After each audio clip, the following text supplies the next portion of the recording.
गरुडगमन तव चरणकमलमिह मनसि लसतु मम नित्यम्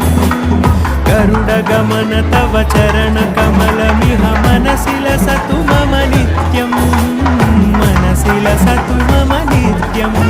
मम तापमपा गुरुदेवा मम पापमपा